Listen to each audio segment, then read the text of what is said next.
മോശമായിപ്പോയി ലാലേട്ടാ, മോശമായിപ്പോയി.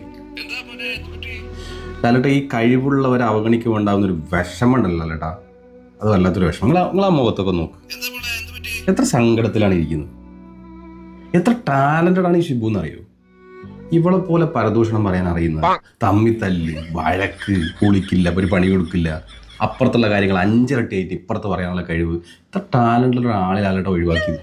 അതൊന്നും അല്ല ലാലേട്ടാ. എനിക്ക് ലാലേട്ടനെ പോലത്തെ ഇങ്ങനെ ഒരു ലെജൻഡ് ആയിട്ടുള്ള ഒരു ആക്ടറുടെ കൂടെ അഭിനയിക്കാന്ന് പറഞ്ഞാൽ, ആ ഷോയിൽ പങ്കെടുക്കാന്ന് പറഞ്ഞാൽ എനിക്ക് വലിയ കാര്യമാണ്. ഞാൻ വേണമെങ്കിൽ വൈറലാവാൻ വേണ്ടിയിട്ട് ഞാൻ വേണമെങ്കിൽ ഇതിൽ കൊന്നിട്ട് ഞാൻ വേണമെങ്കിൽ വരാം. എങ്ങനെയും വൈറലായിട്ട് ഞാൻ ഇതിലൊന്ന് പങ്കെടുക്കാൻ. ഒരു രക്ഷയില്ല ലാലേട്ടാ. ഒരു ഓക്കെ ഓക്കെ ലാലേട്ടാ, ഓക്കെ സാരല്ല സാരല്ല ഷിബു, പോട്ടെ. അതെ, ഈ ലാലേട്ടൻ അത്ര ലെജൻഡ് ഒന്നല്ല. അല്ലെങ്കിൽ ഇത്ര വലിയ ആക്ടർ ഈ ഷോയിൽ പങ്കെടുക്കണം. കാശിനോടുള്ള ആർത്തി അതെങ്ങനെയാ.